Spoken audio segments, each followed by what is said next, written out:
প্রিয় বন্ধুরা, আজ আমি জীবনের সবচেয়ে গুরুত্বপূর্ণ মানুষ বাবা সম্পর্কে কিছু কথা বলতে চাই। বাবা শুধু একজন মানুষ নন, তিনি পথপরিদর্শক, অনুপ্রেরণা। তার ভালোবাসা, পরিশ্রম আর ত্যাগ আমাদের অনেক বড় করেন। বাবা, এই শব্দটা শুনলে যেন একটা বিশাল বটগাছের কথা মনে পড়ে, যে গাছের ছায়ায় আমরা নিরাপদ, যে গাছ আমাদের ঝড় বৃষ্টি থেকে রক্ষা করে, যে গাছ নিজের শিকড়কে মাটির গভীরে রেখে আমাদের উঁচুতে তুলতে চায়। আজ আমি বাবাকে নিয়ে কিছু বলতে চাই, সেই মানুষটাকে নিয়ে যিনি নিজের স্বপ্ন বিসর্জন দিয়ে আমাদের স্বপ্ন বাস্তবায়নের জন্য লড়াই করেন, যিনি দিনের পর দিন পরিশ্রম করেন আমাদের মুখে হাসি ফোটানোর জন্য, আমাদের ভবিষ্যৎ গড়ার জন্য। আমরা হয়তো বাবার অবদান বুঝতে পারি না, কারণ তিনি কখনো অভিযোগ করেন না, তিনি কষ্ট পেলে কাঁদেন না, তিনি না খেয়ে আমাদের খাওয়ান, আমাদের খুশির জন্য নিজের সব শোক বিসর্জন দেন। আজ আমি সেই বাবাকে নিয়ে কিছু বলতে চাই।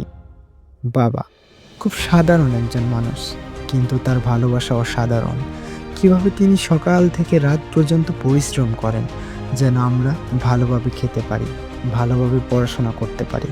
আমাদের হাসির জন্য বাবা সব করতে পারেন। আমরা সন্তানেরা বাবার কষ্ট গল্পগুলো বুঝতে পারি না, কারণ তিনি আমাদের বোঝান না। তিনি সবসময় আমাদের সামনে এক শক্তিশালী রূপে থাকেন, যেন আমরা কখনো কষ্ট না পাই।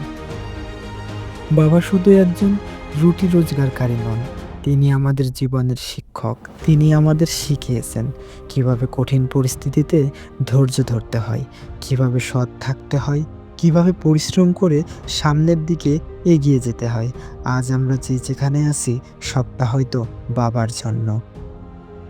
আজ সবাই অনেক ব্যস্ত, কাজ, পড়াশোনা, ক্যারিয়ার, এসবের পিছনে ছুটতে ছুটতে আমরা বুঝতে পারি না যে আমাদের বাবা ধীরে ধীরে বুড়ো হয়ে যাচ্ছেন। সেই শক্তিশালী হাতগুলো যেগুলো একসময় আমাদের কোলে তুলতো, আজ ক্লান্ত হয়ে গেছে।